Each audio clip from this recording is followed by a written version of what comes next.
नमस्कार किसान साथियों, आज हम बात करेंगे गेहूं की फसल में समस्या और समाधान के बारे में। आइए जानते हैं।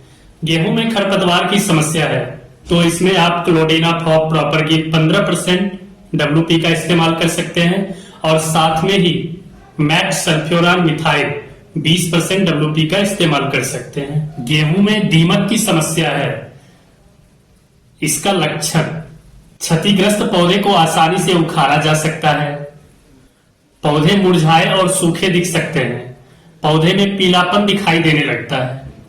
तो इसमें आप क्लोरोफाइरिफॉस 20% EC का इस्तेमाल कर सकते हैं।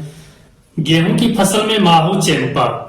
इसका लक्षण: शिशु और वयस्क पौधे से रस चूसते हैं, विशेष रूप बालियों से।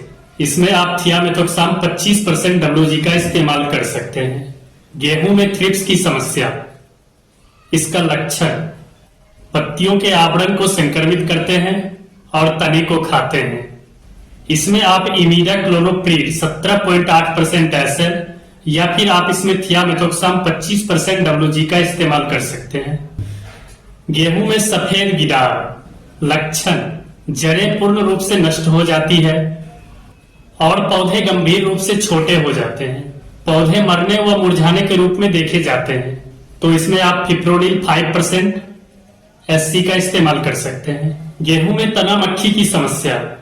इसका लक्षण: कीड़े युवा पौधे के अंकुर में छेद करते हैं, शुरुआती पत्तियों पर भी हमला करते हैं। तो इसमें आप साइपरमेथ्रिन इस्तेमाल कर सकते हैं। गेहूं में उत्तरी आर्मी वर्म या ओरिएंटल आर्मी वर्म।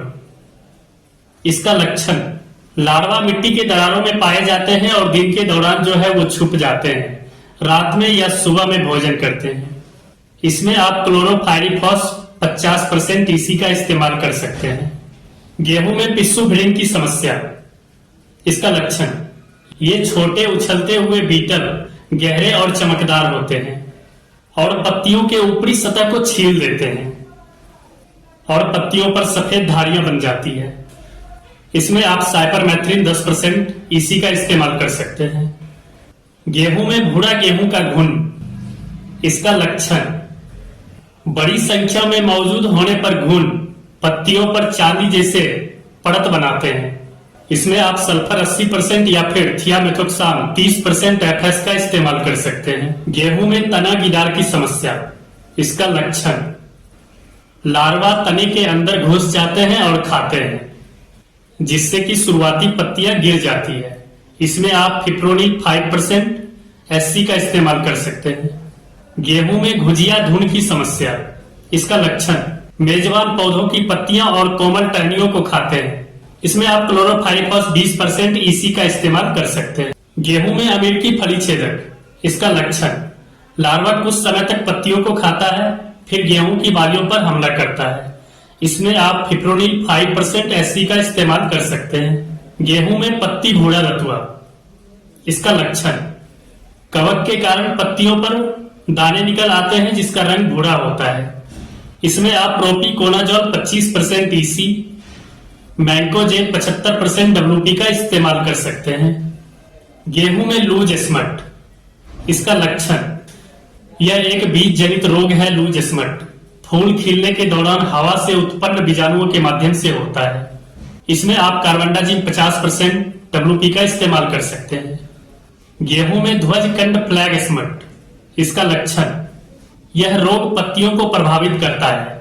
इसमें आप कार्बेंडाजिम 50% WP का इस्तेमाल कर सकते हैं।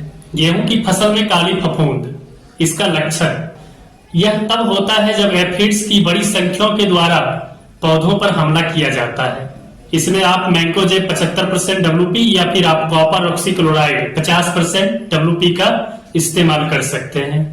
गेहूं की फसल में काला बिंदु की समस्या। इसका लक्षण: इस रोग को आर्द्र मौसम से बढ़ावा मिलता है। पकने वाले गेहूं के दाने गहरे भूरे रंग से काले रंग में बदल जाते हैं। इसमें आप प्रोपिकोनाजोल 25% EC का इस्तेमाल कर सकते हैं। गेहूं की फसल में वृद्धि, विकास, ग्रोथ के लिए मिट्टी को स्वच्छ, भुरभुरी एवं मुलायम रखने के लिए, उपज को बढ़ाने के लिए, मिट्टी को बेहतर बनाने के लिए, फसल को हरा भरा रखने के लिए आप गोची प्लस एवं आस्था का इस्तेमाल करें।